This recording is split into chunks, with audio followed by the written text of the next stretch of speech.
안녕하세요. 이주호 아시아 교육협회 이사장입니다. 오늘 하이터치 하이텍 2021 글로벌 컨퍼런스 디브리프를 하게 돼서 영광입니다. 이 행사가 사실 120명이 넘는 세계 그 교육 또 에듀텍 지도자들이 많이 오셔가지고 굉장히 풍성한 이야기가 있었는데요.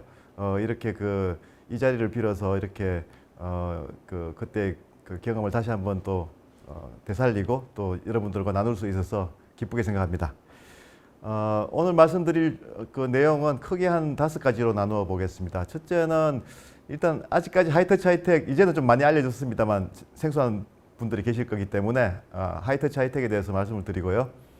그 다음에 키노트 다이얼로그는 제가 직접 이제 키노트 스피커들과 같이 이야기를 했기 때문에 제가 가장 그래도 직접 참여한 부분이라서 그 부분에 대해서 좀 먼저 말씀드리고, 사실 하이터치 하이텍 2021은 아시아교육협회가 주관했지만 또 많은 파트너 기관들이 같이 해줬습니다. 그래서 대표적으로 리드라고 여러분들 아시는 분도 계시겠지만 에듀텍 AI 전문 기업이 같이 주관을 했고요. 또 TV조선도 같이 주관을 했고, 또 여기 휴넷도 사실 저기 협조를 해줬습니다. 그래서 많은 기업들이 또 지원을 해준 그런 행사였습니다.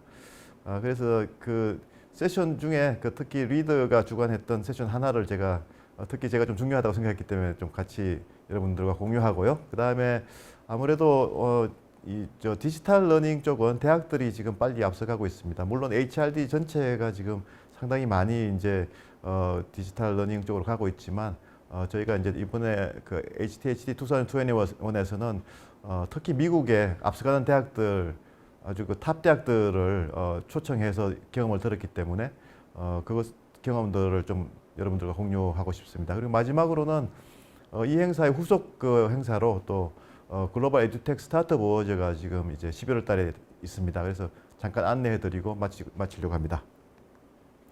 하이터치 하이텍은 발음이 좀 쉽지 않다는 분도 계시고요.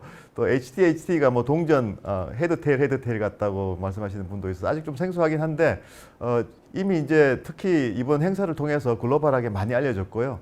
또 국내에서도 이제 많은 분들이 아시는 것 같습니다.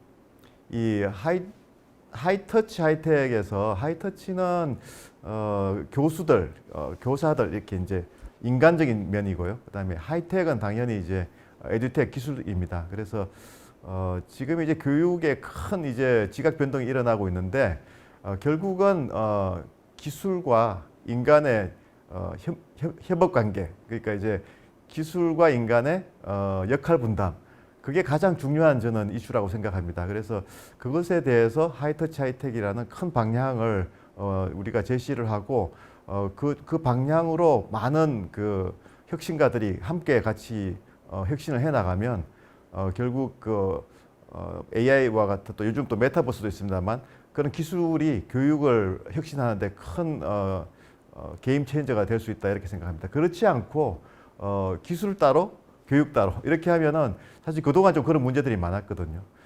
그래서 실제로 에듀텍 하는 분들은 에듀텍끼리만의 행사가 있었고, 또 교육은 교육만의 행사가 있었는데, 사실 이게 같이 함께하는 그런 기회가 많지 않았죠. 그래서 하이터치 하이텍의 가장 큰 의미는 에듀텍 하는 이 기술 쪽의 분야의 전문가들, 혁신가들과 교육 현장에서 교수님들이 함께하는 그런 부분에서 굉장히 큰 의미가 있었다고 생각하고요. 그런 차원에서 많은 글로벌 리더들이 공감을 했던 것 같습니다. 조금 더 자세하게 이제 학습 모델을 생각을 해보면요. 결국은 교육에서 가장 큰 핵심 주제는 한 300년 된 낡은 학습 모델, 여러분들이 계속 경험하고 문제를 좀 알고 있는 소위 대량 생산형, 공장형 학습 모델이죠.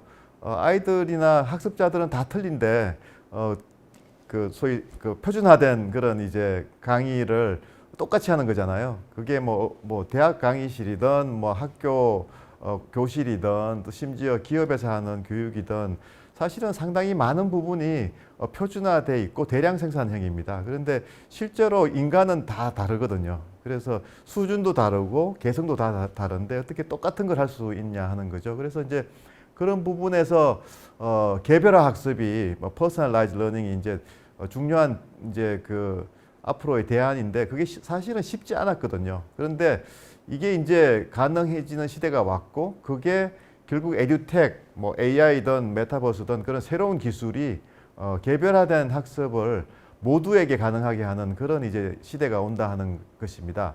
그렇게 했을 때 그러면 뭐 기술이 있으면 다 되는 거냐? 절대 그렇지 않거든요. 기술은 정말 어떤 면에서는 가장 쉬운 부분이고 인간들 그러니까 이제 교사, 교수 또 인스트럭터들 또 학습 디자이너들 이런 이제 교육에 관련된 HRD에 관련된 전문가들이 기술을 어떻게 활용해서 역할 분담을 하느냐가 정말 중요한 부분입니다. 그래서 이 부분을 이제 저희가 하이터치 하이텍이라는 새로운 모델로 제시를 한 것이죠. 그래서 이제 가장 기본적인 모델은 이겁니다.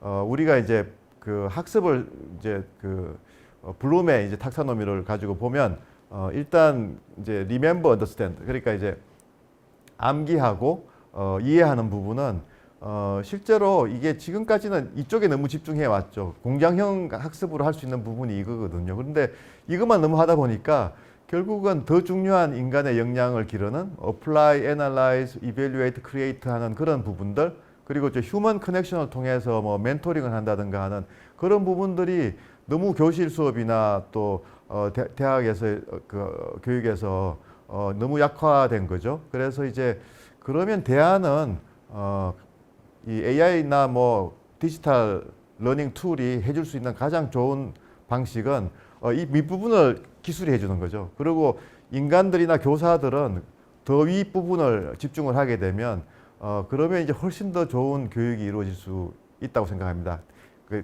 쉽게 요약을 하면 AI나 뭐 디지털 툴은 이제 이 그 학습의 이제 기초죠. 이해하고 암기하는 부분을 맡아주고 교사나 교수들이나 학습 디자이너들이나 이런 분들은 어떻게 하면 학생들이 이 지식을 가지고 apply, analyze, evaluate, create를 할 수 있느냐 또 휴먼 커넥션을 통해서 소시오 이모셔널 러닝을 하게 한다든가 이런 부분으로 이제 역할이 훨씬 더 강화될 수가 있다는 거죠. 그래서 기술이 인간 교사를 대체하는 게 아니고 기술이 인간 교사와 역할 분담을 해서 교사나 교수들이 훨씬 더 고차원적인 부분에서의 학습에 집중할 수 있도록 하자는 겁니다. 그래서 이제 이 역할 분담을 보면 하이텍 부분을 보면 이제 진단 그다음에 이제 진단을 AI가 있으면 데이터 분석을 통해서 정말 정확하게 하거든요. 선생님들보다 훨씬 정확하게 진단할 수 있습니다. 그러면 한 명 한 명의 수준에 대해서 진단을 이제 하이텍으로 가지고 하고 그게 따라서 이제 맞춤형 학습 자료도 지원해 줄 수 있고 또 그걸 가지고 이제 아이들이 이제 학습을 할 때 데이터가 축적이 되니까 얼마나 이제 그 아이들이 학생들이 학습을 하냐에 대한 데이터 분석 제공까지 할 수 있는 거죠. 그러면 그걸 받아가지고 인간 교사와 교수들은 맞춤 학습을 지도한다거나 또 프로젝트 학습을 한다거나 아니면 멘토링이나 창의 인성 교육을 하는 그동안 우리가 계속 교육 부분에서 더 강조돼야 되지만 현실적으로 쉽지 않았던 부분을 이제는 집중할 수 있게 되는 겁니다. 그래서 이제 그 아시아교육협회를 이제 저희가 설립을 해서 이 하이터치 하이텍을 본격적으로 한번 해보자 이렇게 이제 됐습니다. 사실은 제가 그 교육과기술부 장관을 2013년에 이제 마치고 2015년부터 에듀케이션 커미션이라는 이제 글로벌 기구에서 일을 하면서 이 하이터치 하이텍을 가지고 한번 교육을 바꿔보자 이렇게 생각을 하게 됐고요. 그래서 이제 국제기구니까 처음에는 베트남에서 일단 프로토타입 프로젝트를 했었습니다. 너무 효과가 좋아서 그러면 이제 한국에서 본격적으로 한번 해보자고 해서 에듀케이션 커미션에 제가 커미셔너였는데 에듀케이션 커미션 에이시아라고 해서 에듀케이션 커미션의 에이시아 헙을 서울에 설립을 했습니다. 사단법인 형태로. 그래서 여기서는 이제 하이터치 하이텍에 집중하는 걸로 그렇게 했습니다. 이걸 이제 그럼 하이터치 하이텍을 한국 교육에 어떻게 접목할까 고민을 많이 했었는데 제가 내린 결론은 컨소시엄 형태로 하는 것이 가장 좋겠다. 그러니까 아시아교육협회가 하나의 플랫폼이 되고 이 플랫폼 위에서 다양한 컨소시엄을 구축을 해서 해보자 이렇게 해서 제일 먼저 했던 것이 대학 컨소시엄이었습니다. 처음에 한 6, 7개 대학으로 시작했는데 지금 한 30개 대학으로 늘어났고요. 그 다음에 이제 격차 해소 컨소시엄은 일단 학교로 들어가기 전에 우리 이제 지역으로 가면 시도나 뭐 이런 쪽에 청소년 센터들이 있습니다. 뭐 다문화 센터도 있고 또 탈북학교도 있고 또 애육원이라고 그러죠. 옛날 고아원이라고 그랬었는데 그런 이제 소위 소외계층 아이들을 돌봐주는 그런 기관들이 있는데 그 기관에 하이터치 하이텍을 먼저 한번 적용해 보자 이렇게 해서 격차 해소 프로젝트를 시작을 했었는데요. 지금 한 1,200명 아이들이 하고 있습니다. 그래서 굉장히 효과를 보고 있고요. 지금 마지막으로는 우리가 이제 스타트업 컨소시엄도 시작을 하려고 합니다. 그 뒷부분에서 좀 설명을 드리겠지만 우리가 이제 스타트업을 육성하는 가장 중요한 방법 중에 하나는 해외로 내보내는 거잖아요. 그 한국 시장은 아무래도 작기 때문에 글로벌 시장에 이제 진출하도록 하고 또 글로벌 투자가들이 투자를 해줄 수가 있습니다. 뭐 구글이든 아마존이든 뭐 그래서 그런 기회를 가장 좋은 기회는 사실은 그 글로벌 어워드를 받는 겁니다. 그래서 지금 저희가 아시아교육협회에서 마인드셋이 하는 글로벌 스타트업 에듀텍 스타트업 어워드의 그 지역 그러니까 세미파이널이죠. 세미파이널을 이제 11월 달에 개최하기로 하고 그렇게 하면서 이제 그러면 스타트업 컨소시엄을 구축을 해서 스타트업들을 좀 이 지원을 하자 해서 하는 지금 이제 컨소시엄입니다. 그래서 어떻게 보면 대학이 있고 격차에서는 이제 시도 지자체가 있고 또 학교도 좀 들어와 있습니다.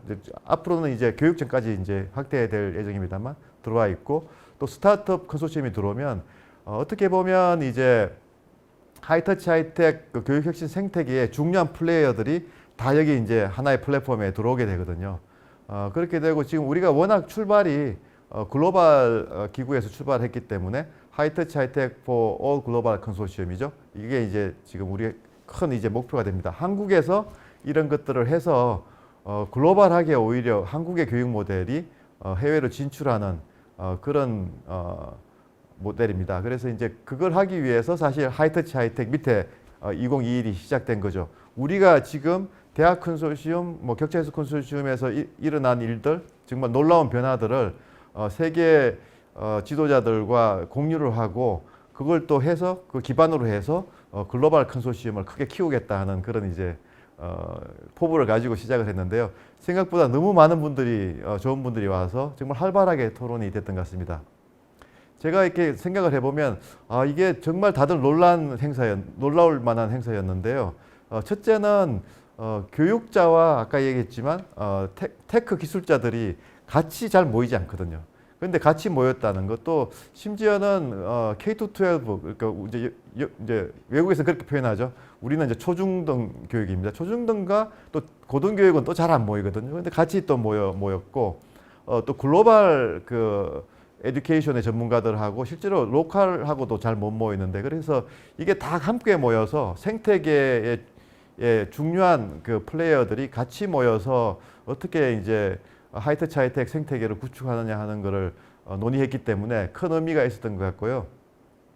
제가 이제 글로벌 회의도 많이 다녀보는데 실제로 이렇게 이제 회의를 가면 그 변화에 대해서도 많이 이야기하지만 변화가 왜 안 되는지 변화는 힘들다는 얘기가 또 주가 되는 경우도 많은데 이번 컨퍼런스는 어떻게든 변화를 해야 된다는 큰 이제 공감대 아래서 변화의 중요한 전략들을 이야기했기 때문에 많은 분들이 그만큼 열의를 가지고 정말 활발하게 토론이 있었던 것 같습니다. 그래서 제가 이 그 회의 끝난 다음에 정말 좋은 피드백을 너무 많이 받았습니다. 한국에서 이런 걸 할 수 있구나. 또 이제 해외에서는 야, 한국이 한번 이걸 계속 한번 리드해봐라 이런 격려도 많이 받았습니다. 지금 여기까지가 이제 하이터치 하이텍에 대한 이제 간략한 설명이었고요. 굉장히 좀 빨리 설명을 해서 좀 부족할 텐데요. 필요하신 부분은 또 저희 홈페이지나 이런 것들 통해서 보시면 될 것 같습니다. 지금 키노트 다이얼로그는 사실 제가 이제 이 키노트 스피커들과 같이 다이얼로그하는 형태로 진행을 했습니다. 그래서 실제로 이제 이 행사 4일 동안 이 키노트 스피커들하고 다이얼로그도 계속 방송이 됐었고 또 세션이 한 40개 됐거든요. 그 세션 중에서는 기존에 뭐 영어로 한 세션도 있었고 또 라운드 테이블이라고 해서 뭐 총장님들이 같이 앉아서 하는 테이블도 그 회의도 있고 뭐 지자체 장들이 같이 하는 경우도 있고 또 이제 국내 교사들을 위한 것도 있고 해서 이제 그동안은 이제 글로벌 컨퍼런스를 하면 그분들이 그냥 보통 그냥 글로벌 무대에서 하는 얘기들을 한국 와서 똑같이 이야기를 하는 식이었는데 이번 회의는 그렇지 않고 이제 이거를 그 한 내용들이 또 라운드 테이블이나 또 여러 가지 이제 그 워크샵 이런 걸 통해 가지고 한국에 어떻게 적용하느냐에 대해서도 충분히 논의가 됐다고 생각합니다. 그래서 이런 포맷이 앞으로는 다른 행사에서도 저는 굉장히 유용하다고 생각하거든요. 그러니까 키노트 스피커들도 어떤 면에서는 그냥 자기가 하고 싶은 말 한 게 아니고 저하고 대화하는 형식으로 했기 때문에 제가 궁금한 것도 물어볼 수 있고 뭐 그렇게 해서 서로 이제 이렇게 피드백을 주고 이제 소위 인터랙티브한 그런 이제 다이얼로그가 됐었던 거고요. 또 세션들도 그렇게 이제 뭐 라운드 테이블이나 뭐 워크샵 같은 걸 같이 구성을 해가지고 중요한 스피커들이 토론한 내용들이 라운드 테이블 또 워크샵을 통해서 이제 영어로 하면 트랜스레이트라고 하는데 이게 트랜스레이트가 그냥 언어를 번역하는 게 아니고 실제로 그 함의 같은 것들을 교육은 사실은 그 로컬의 컨텍스트에 따라서 다 틀리거든요.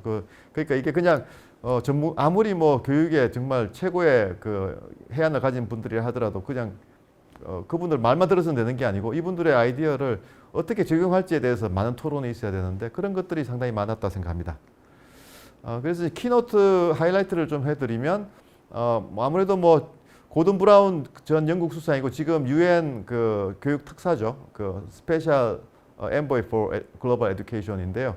이분이 뭐 그 총리 시절에도 교육에 관심이 굉장히 많았고요. 그 사실은 제가 교육장관 할 때 이분이 한국에 오셔서 그때 이제 키노트 스피커로도 오셨죠. 그래서 그때 저하고 이제 저녁 식사 자리를 하면서 저하고는 알게 돼서 그때부터는 한국 교육에 대해서 굉장히 뭐 관심도 많고 또 제가 추진한 여러 가지 일들에 대해서도 뭐 많은 그 후원을 지지를 해주셔서 이번에도 사실은 첫 번째 키노트 스피커로 이제 오셔서 이 하이터치 하이텍이 지금 한국에서 시작됐는데 이거를 한번 세계 교육을 바꾸는데 한번 다 같이 한번 노력해보자 이렇게 유엔 교육 특사로서 좋은 메시지를 줬습니다. 그래서 저로서는 뭐 너무 든든한 지원이었죠. 사실 한국에서 시작된 교육의 혁신이 세계로 뻗어나갈 수 있는 기회가 되었다고 생각합니다. 그 다음 분은 이제 그 세계 교원단체 총연맹이죠. 우리나라 전교조 교청이 다 들어가 있고요. 세계 그 교원 노조들이 다 포함되어 있습니다. 그래서 에듀케이션 인터내셔널이라고 영어로는 하는데 여기에 프레지던트인데 호주 분이신데요. 할머니신데 저하고는 사실 하이터치 하이텍을 같이 디자인했던 분입니다. 왜냐하면 이 하이터치 하이텍이라는 이 개념 자체가 제가 이제 에듀케이션 커미션에 에듀케이션 워크포스 이니셔티브라는 그 이니셔티브에 제가 체어를 하면서 이제 같이 그쪽 팀들을 하고 만든 개념인데 그때 에듀케이션 워크포스 이니셔티브의 바이스 체어를 수잔 홉굿 여사가 했거든요. 그래서 저하고 이분하고 이제 몇 분이서 같이 그 고민을 해서 한 거라서 이분 생각은 사실 이제 우리가 이런 그 디지털 러닝이나 뭐 디지털 툴이나 AI 교육이나 이런 것들을 얘기할 때 교사들 또 교수들이 많이 반발한다 이런 얘기들 많이 하잖아요. 그런데 실제로 교원단체 총연맹 회장이 적극적으로 지원을 했거든요. 우리가 이거를 같이 계속 고민해 온 거고 이렇게 가야 된다. 왜냐하면 사실 하이터치 하이텍의 가장 중요한 기본 정신 중에 하나는 기술로 인간을 대체하는 것이 아니고 기술을 통해서 인간 교사의 역량을 강화시킨다는 거기 때문에 실제로 교원 노조가 반대할 이유가 하나도 없는 거죠. 그래서 오히려 이쪽을 더 하자고 하는 주장을 쭉 해오신 분이기 때문에 저는 그래서 이 세계 교원단체 총연맹 회장이 이런 그 기술을 적용을 하되 하이터치 하이텍으로 적용하자 하는 이런 말씀을 해주신 것도 저희한테는 큰 힘이 되었다고 생각합니다. 그 다음에 이제 그 현직 교육 장관인데 나딤 마카림이라고 해서 지금 뭐 세계적으로 글로벌 교육계에서는 스타 장관이죠. 사실 제가 젊었을 때 농담입니다만 뭐 저도 많이 개혁을 한다고 했습니다. 이분도 대단한 개혁가인 것 같아요. 그래서 한 가지 이제 그 사례를 잠깐 이야기해드리면 언번들드 유니버시티라고 해서 대학을 언번들 시킨다. 그러니까 번들이라는 건 기능을 다 묶어놓은 거잖아요. 근데 대학의 중요한 기능 중에 이 산학협력과 관련된 기능은 굳이 대학이 할 필요 있냐? 기업들이 직접 해라 이렇게 해서 지금 4년 중에서 대학 교육 4년 중에서 1년 반을 기업에서 그냥 강의를 들을 수 있도록 했습니다. 그거를 뭐 별도로 대학과 기업이 MOU를 통해서 우리나라는 하잖아요. 근데 그게 아니고 그냥 교육부에 신청해서 오히려 교육부가 지원을 해줍니다. 기업들한테. 그래서 지금 한 2만여 개의 강좌가 인도에서는 기업에서 열립니다. 그리고 대학생들은 4년 중에서 1년 반을 기업에서 들을 수 있게 하거든요. 엄청난 사실 변화가 시작됐고 이게 인도네시아에서 시작이 됐다 하는 게 정말 놀라웠습니다. 근데 이 경험을 생생하게 이야기를 해줬죠. 아마 많은 이번에 우리 하이터치 하이텍 2021을 보신 분들 중에서 이 나딤 장관의 스피치가 가장 인상적이었던 분들이 많았습니다. 그 다음은 이제 마이클 크로우 애리조나 주립대 총장인데요. 사실 하이터치 하이텍에 영감을 준 분이죠. 애리조나 스테이트 유니버시티에서는 하이터치 하이텍이라고 그러지 않고 어댑티브 앤 액티브 러닝이라고 합니다. 어댑티브는 이제 AI 코스웨어고 액티브는 이제 프로젝트 학습인데 이걸 결합해서 이제 프레시맨 코스에서 많은 코스들을 그렇게 가르치고 있었던 걸 제가 보고 야 이거 정말 ASU에서만 할 게 아니고 전 세계적으로 하고 특히 한국에서 한번 해보면 좋겠다 해서 시작된 개념이었거든요. 근데 이제 이때 제가 그 ASU에 가서 딱 프레젠테이션을 봤는데 그 슬라이드 중에 하나가 하이텍 하이터치라고 이렇게 있더라고요. 그게 이제 워낙 그 유명한 미래학자죠. 그분이 이제 말씀하신 하이텍 하이터치라는 그 책 제목에서 나온 걸 이제 그쪽에서 슬라이드 제목으로 뽑았던 건데 한 장의 제목이었죠. 그런데 제가 보니까 이게 하이텍 하이터치가 아니고 사실은 하이터치가 더 중요하잖아요. 계속 이제 앞에서 계속 이야기했지만 그래서 하이텍 하이터치 순서를 바꿔서 하이터치 하이텍으로 이렇게 제가 명명을 했었습니다. 어떻든 간에 뭐 지금 그 애리조나 주립대학이 이쪽 분야의 그 선도자고요. 지금 그 다음 분은 박영주 총장님이신데 아주대학이 또 지금 우리 대학 컨소시엄의 리더로서 굉장히 적극적으로 지금 도입하고 있습니다. 상당히 많은 과목에 이미 하이터치 하이텍 지금 방법을 도입을 해서 상당히 빨리 가르치고 있습니다. 그래서 어떻게 보면 이제 박영주 총장님 제안은 일단 한꺼번에 할 게 아니고 먼저 시작하자. 그래서 지금 아마 한 6개, 7개 과목 시작을 했는데 일단 한 분이 각 과목마다 하는데 그걸 이제 계속 늘려나가겠다 하는 말씀을 해주셔서 많은 공감이 있었던 것 같습니다. 그리고 이제 이 행사에서 사실 가장 많은 공감이 있었던 거는 결국은 그 교사들이 이 하이터치 하이텍의 중심이다. 그래서 의미 있는 변화를 하려면 교사들을 변화시키지 않으면 안 된다는 것이었습니다. 그래서 조금 읽어드리면 이 하이터치 하이텍은 시작부터 교사들, 강사들 그리고 단체들과 소통해야 된다. 그래야 효과적이라는 게 당연히 수잔 홉굿 에듀케이션 인터내셔널 회장의 강조였고요. 또 이 웬디 캅이라고 해서 유명하죠. 이제 Teach for America, Teach for All의 CEO입니다. 지금 뭐 가장 혁신적인 교사들은 다 이쪽에서 나온다고 할 정도로 그러니까 이제 이런 거죠. 미국에서 뭐 소위 하버드, 뭐 프린스턴 이런 인류 대학들, 엘리트 대학들이 대학에서 졸업을 하면 4학년 졸업을 하면 가장 졸업자들이 많이 택하는 직업이 Teach for America의 교사를 먼저 한다는 거거든요.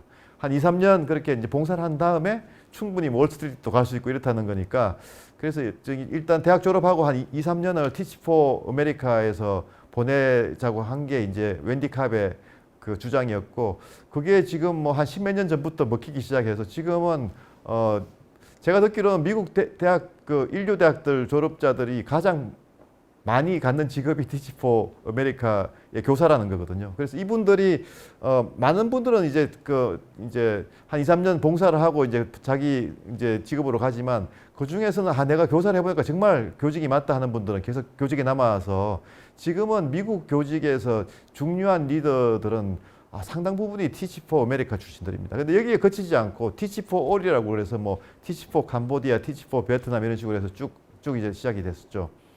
제가 잠깐 할 때 이분이 한번 한국에 오셔가지고 저하고 한 2, 3일 동안 같이 이렇게 뭐 행사도 같이 하고 했었는데 그때만 해도 사실 막 시작하고 했을 때인데 지금은 뭐 세계 교육계에서 정말 중요한 리더가 됐습니다. 그래서 이분도 이제 정말 재미있는 얘기를 하셨는데 가장 사실은 쉬운 부분은 하이테크다. 하이테크는 정말 쉬운 부분이고 나머지가 훨씬 어렵다는 얘기를 했습니다. 그러니까 하이터치를 어떻게 접목하느냐가 정말 어렵다는 거죠. 데이빗 가르자 몬트레이 대학이죠. 멕시코에서는 가장 혁신적인 대학으로 꼽힙니다. 여기서도 뭐 많은 공감이 있었고요. 그래서 이제 세 번째 세션을 넘어가겠습니다. 시간이 막 빨리 가고 있어서 이 리더 세션은 사실 하루 종일 진행돼서요.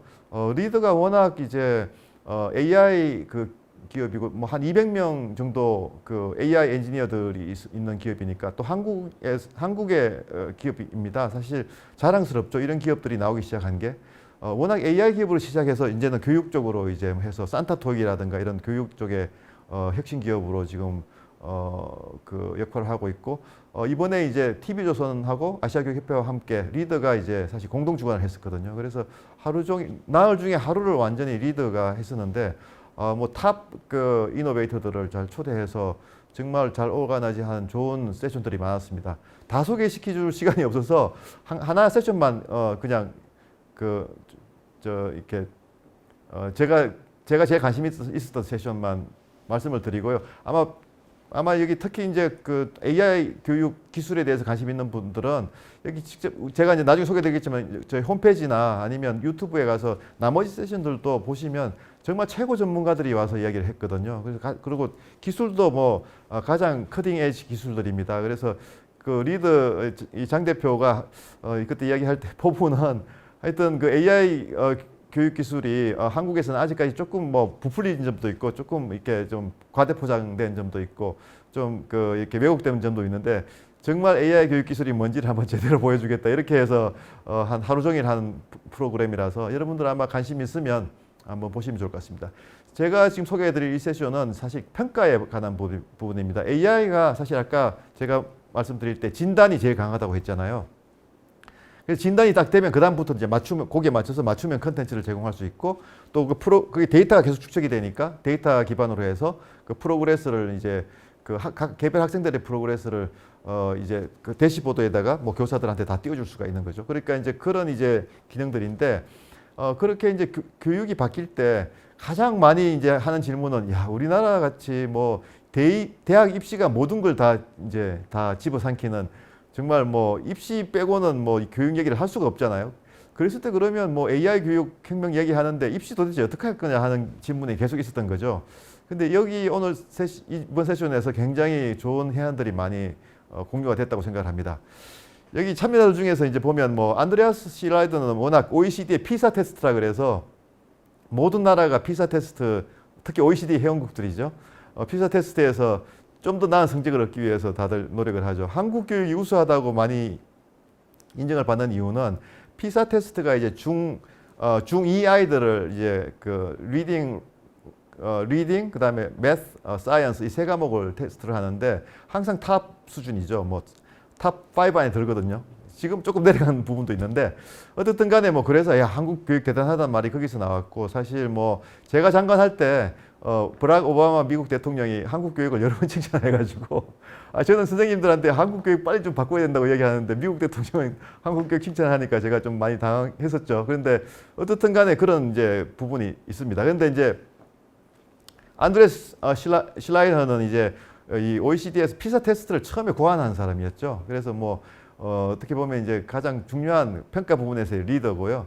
그다음에 이제 뭐 이 토플 토익 하는 출제 기관에서도 대표가 왔었고 또 이혜정 소장님 잘 아시죠? 한국 분으로서도 오셨고 듀오링고라고 여러분 들어보신지 모르겠지만 최근에 이게 듀오링고가 이제 의학 쪽에 이제 앱을 하는 거잖아요. 앱 다운 받아서 이제 공부하는 건데 뭐 스페니시부터 해서 프렌치까지 다 있죠.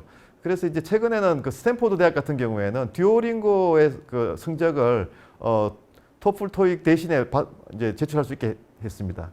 놀라운 일이죠, 사실은. 그러니까 토플 토익만 해도 정말 수십 년 동안 내려오는 전통 있는 평가 결과인데 듀오링고는 만든 지 얼마 안 되는 회사 앱으로 공부하는 아이들이 공부하는 건데 거기서 그냥 이렇게 간단하게 평가한 거를 스탠포드 같은 대학에서 그냥 그걸로 한다는 거거든요. 중요한 이유가 있습니다. 제가 나중에 설명드리겠습니다. 지금 여기서 이제 평가에서 많이 얘기됐던 것은 뭔가 하면은 이게 학습과 평가가 분리되는 것이 정말 많은 낭비를 초래한다는 거죠. 우리 대학 그 수능이 대표적인 사례죠, 사실은. 공부의 즐거움도 있고 정말 아이들이 공부를 해나가면서 역량이 키워지는 부분이 있는데 수능은 완전히 공부 학습과는 별개로 그냥 평가를 하는 거잖아요. 또 거기에 맞춰서 내가 하고 싶은 공부, 정말 필요한 공부가 아니고 수능을 위한 공부를 하는 거지 않습니까? 그래서 이게 분리된다는 것이 사실 많은 문제를 야기시켰다는 게 이제 전문가들이 다 공통적으로 지적을 하는 거고요. 이거를 문제를 AI를 통해서 이제 전환할 수 있다는 게 이제 그 비전입니다. 그래서 이제 사실 그 AI 기술은 뭐 최근에 뭐 스텔스 어세스먼트라 그래서 그냥 아이들이 그냥 즐겁게 공부하고 있으면 스텔스라는 게 스텔스 전투기처럼 그냥 안 보이는 거죠. 평가는 그냥 자동적으로 그냥 되는 거죠. 소위 이제 포마티브 어세스먼트죠. 그게 이제 이 AI 기술이 있기 때문에 되는 겁니다. 그래서 이제 학습과 평가가 그동안 분리되어 있었는데 이 문제를 해결할 수 있는 것이 AI 기술이다 하는 것이 이제 많이 지적이 됐고요. 실제로 그래서 이제 뭐 리더 같은 경우에 지금 피사도 사실 3년 만에 한번 테스트하는 거거든요. 3년 만에 테스트하는 거를 뭐 예를 들어서 분기별로 테스트를 한다든가 하면 훨씬 더 사실 소위 이제 하이 스테이크 기점이라고 하죠. 위험 부담이 줄기 때문에 그만큼 이제 소위 학습과 평가의 분리의 문제들을 많이 해소할 수 있는 거죠. 그래서 이제 그런 논의도 됐었고 재밌었던 거는 이제 그 이혜정 소장께서 워낙 서울대 그 학습지원센터에서 일을 하셨죠. 그래서 서울대가 최근에 이제 많이 그 고민하고 있는 것들을 공유를 했었는데요.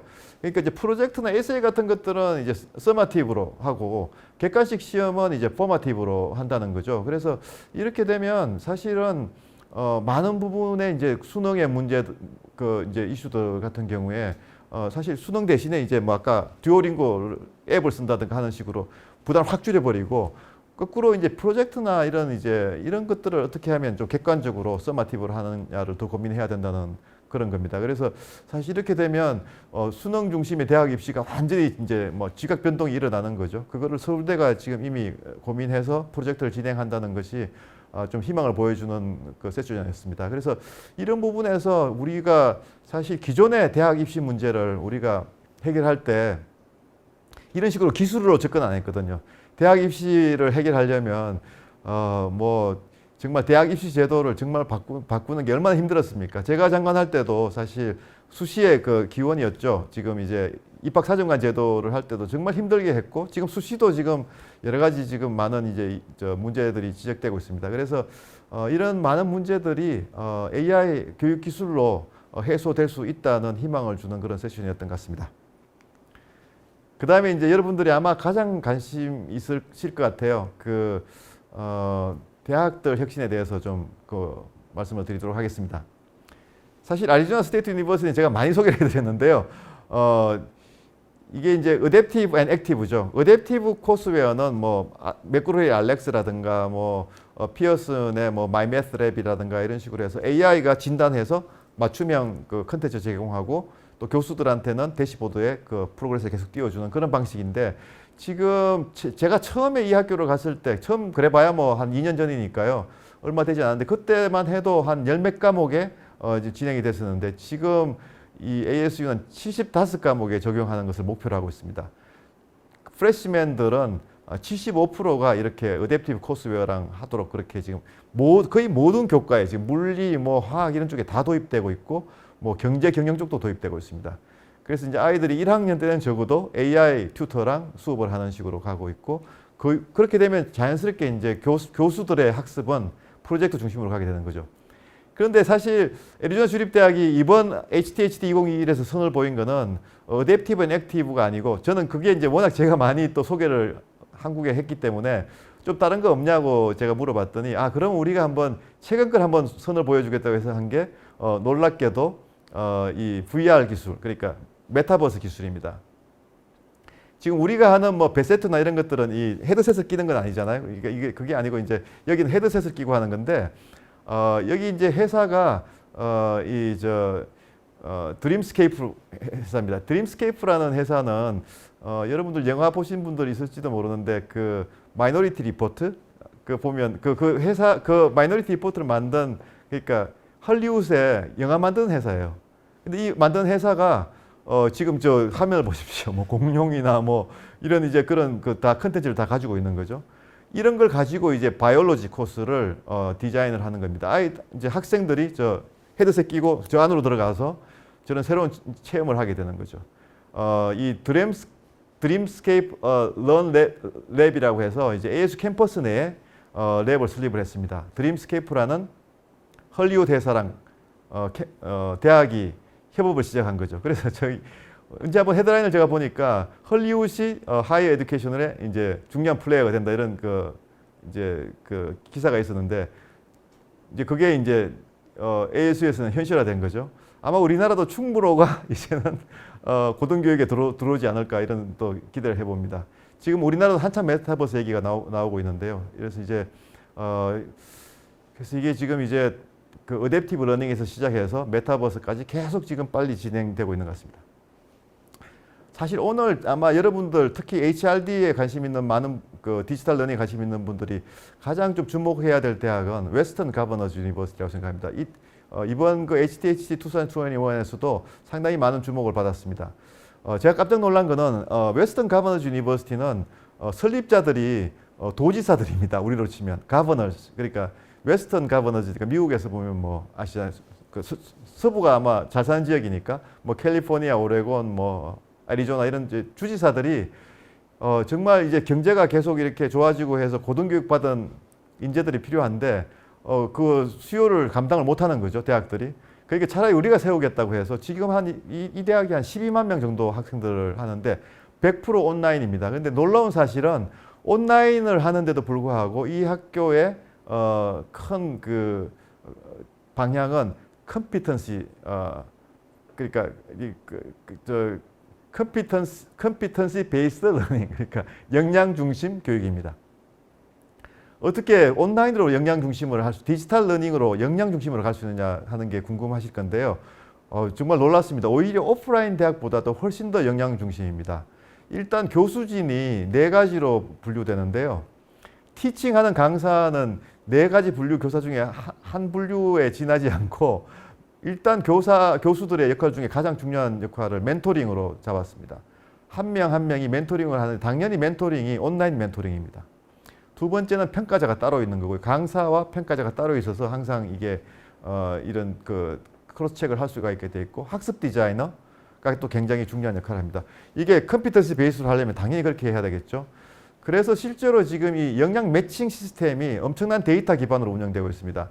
3,000개가 넘는 역량을 위치 기반, 제가 위치 기반이 뭔지 말씀드리겠습니다. 그걸 기반으로 해서 하는데요. 그러니까 이제 어떤 직업이 있으면 그 직업에 필요한 스킬들, 역량들을 다 그 디파인 해가지고 여기에 따라서 이제 맞춤형으로 커리큘럼을 구성을 하는 거죠. 그러면 학생들 입장에서는 그 역량을 따게 되면 자격증이나 뭐 마이크로 크레딧이나 뭐 아니면 배지 같은 것도 줍니다. 그렇게 해서 이게 이제 역량이 얼마나 축적되는지를 일목요연하게 학생들 스스로가 알 수 있게 되는데요. 더 중요한 건 이 배지나 이제 그 마이크로 서티피케이션 이런 것들이 다 모아지면 그러니까 이제 학생들이 자기가 갖고 있는 앱을 보면 내가 어떤 역량이 다 있는지를 알 수 있게 되는 거죠. 그래서 이제 그렇게 해서 이제 졸업할 때 되면 그 앱에서 이제 뭐를 가르쳐 주는가 하면 당신이 가지고 있는 이 그 배지나 뭐 마이크로 크레딧을 가지고 어디에 취업이 가능한지가 나옵니다.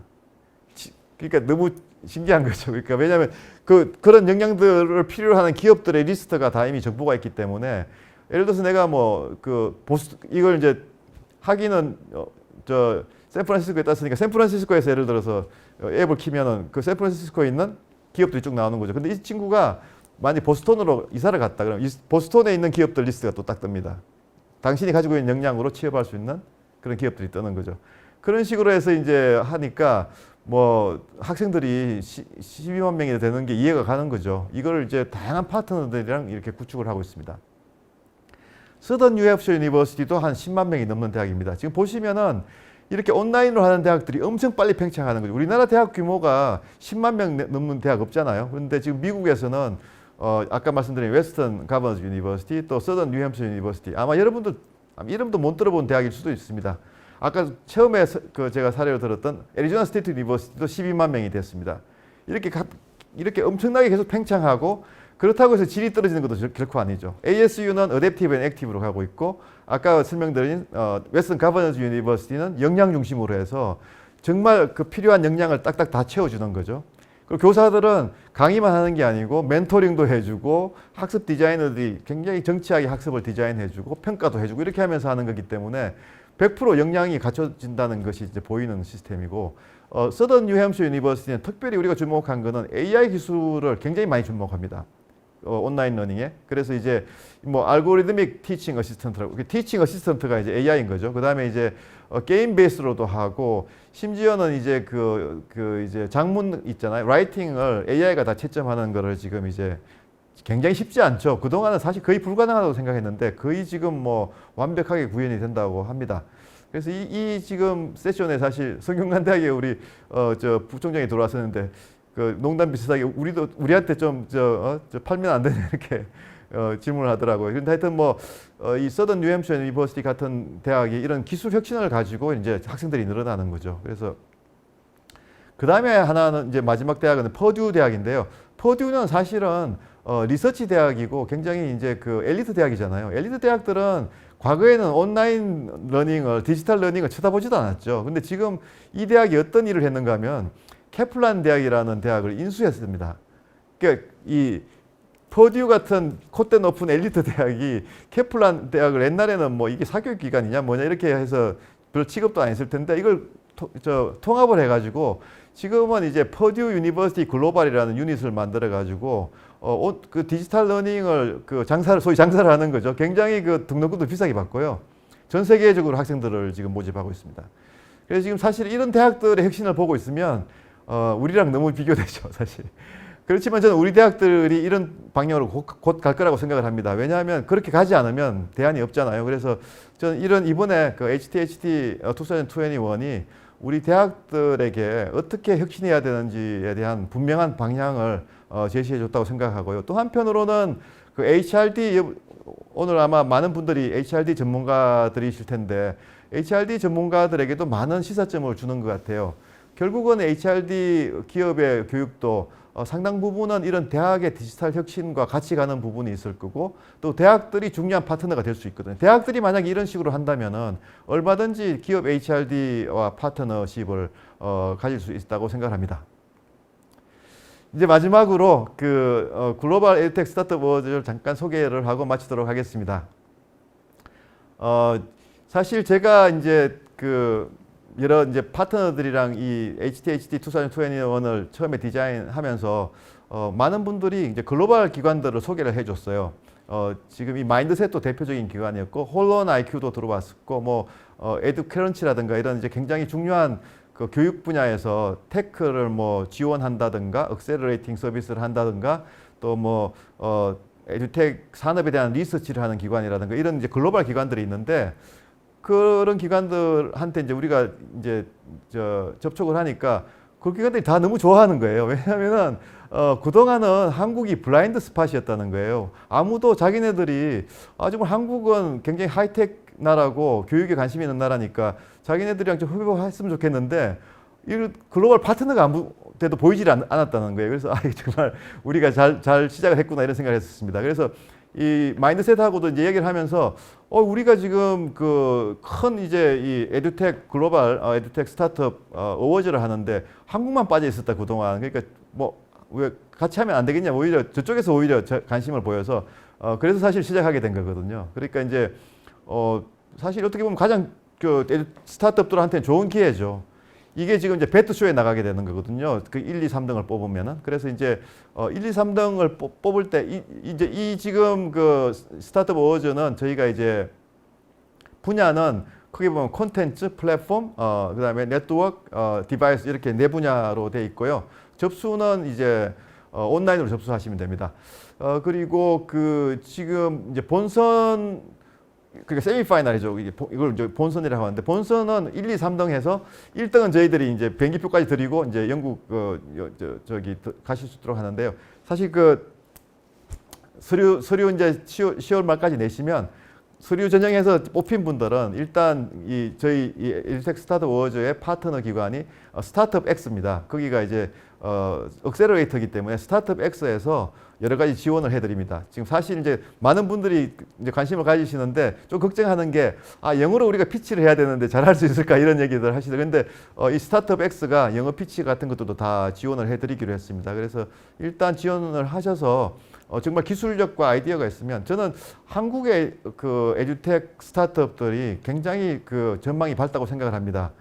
외국에서도 많은 이제 기술 혁신이 있지만 한국은 그만큼 이 교육에 한국만큼 교육에 열정이 있는 나라들은 많지 않거든요. 그리고 또 굉장히 기술력이 뭐 아까 이제 뭐 컨텐츠나 뭐 디바이스나 뭐 네트워크나 뭐 이 플랫폼이나 다 한국이 상당히 많은 높은 수준까지 올라와 있기 때문에 이 교육적으로 이렇게 잘 이렇게 이제 그 포커싱을 하면 얼마든지 세계가 주목하는 그런 이제 혁신 기업으로 인정을 받을 수 있다고 생각을 합니다. 그래서 저희 지금 그 희망은 저희 본선 세미파이널에 이제 세 팀을 잘 선정을 해서 잘 키워서 내년 1월에 그 결선에서 그 이제 런던 배트쇼라고 여러분들 아마 많이 아실 겁니다. 배트쇼에서 가장 큰 에듀텍 쇼죠. 런던 쇼에서 1등하는 기업이 나왔으면 좋겠습니다. 우리가 글로벌 1등을 먹어서 그러면 이제 뭐 당연히 뭐 우리 지금 후원사인 스타트업 X에서도 뭐 최대 10억까지 지원을 해드리기로 했고요. 그걸 더해서 아마 뭐 글로벌 투자가들이나 다른 투자자들도 만약에 GS 어워드에서 뭐 1등을 했다 하면은 정말 많은 투자를 받겠죠. 그래서 그런 면에서 이제 이 세계적인 그 주목을 받는 스타트업들을 키우는 것이 이 행사의 목적이고요. 많은 분들이 참여해 주셨으면 좋겠습니다.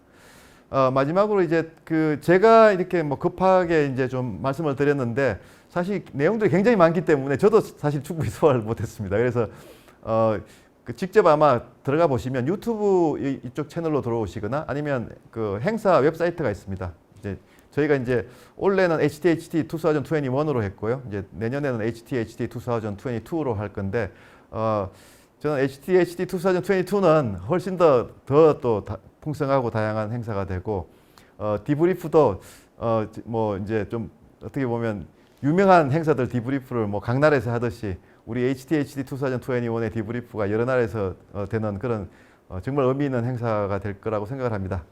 네, 경청해 주셔서 감사합니다.